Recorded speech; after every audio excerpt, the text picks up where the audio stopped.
హిందూ మతానికి మాత్రమే చెందిన గ్రంథం కాదు. అది లోకైక మత గ్రంథం. సమస్త మానవాళి అనుసరించవలసిన నియమాల గురించి చెప్పిన మహత్ గ్రంథం. సర్వకాల సర్వవస్థలయందు సకల ప్రాంతములయందు ఆచరించవలసిన నియమ నిబంధనల గురించి బోధించిన అమూల్య గ్రంథం. భగవద్గీత ఏ ఒక్క దేశానికో ప్రాంతానికో పరిమితం కాదు.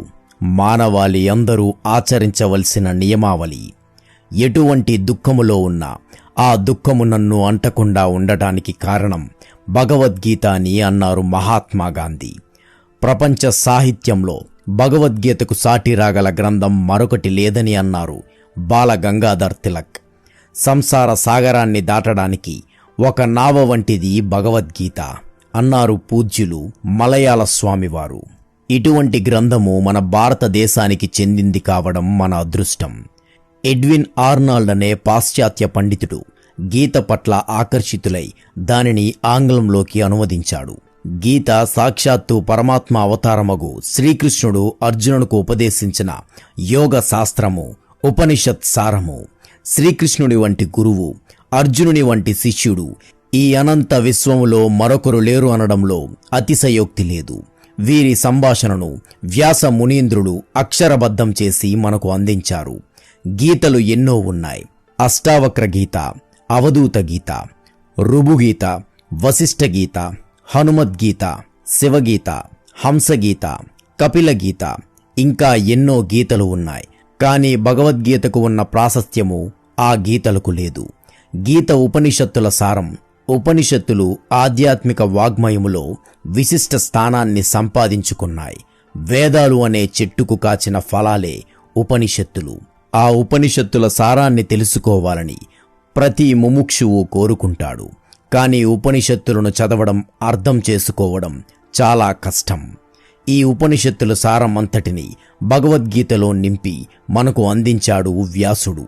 ఉపనిషత్తులు గోవులు అయితే అర్జునుడు ఆవుదూడ, గోపాలుడైన శ్రీకృష్ణుడు ఆవుపాలు అనే గీతను పిదికి మనకు అందించాడు.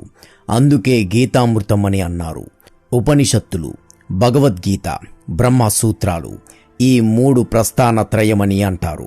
భగవద్గీతలో ఎన్నో ఆధ్యాత్మిక విషయాలు, ధర్మ సూక్ష్మాలు ఇమిడి ఉన్నందున ఇది ప్రస్థాన త్రయంలో ఒకటిగా వెలుగుతూ ఉంది.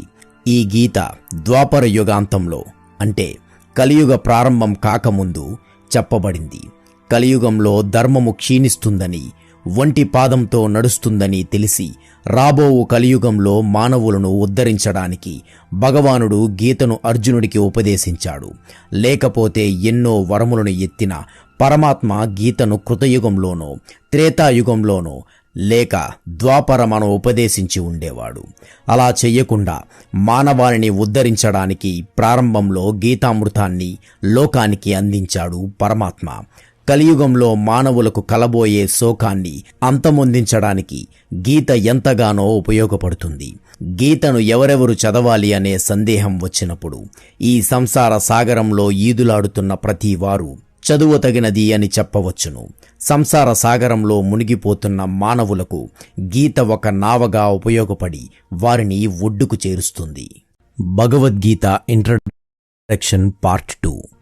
ఆధునిక శాస్త్ర విజ్ఞానం మనకు ఎన్నో సౌకర్యాలు కలిగించింది.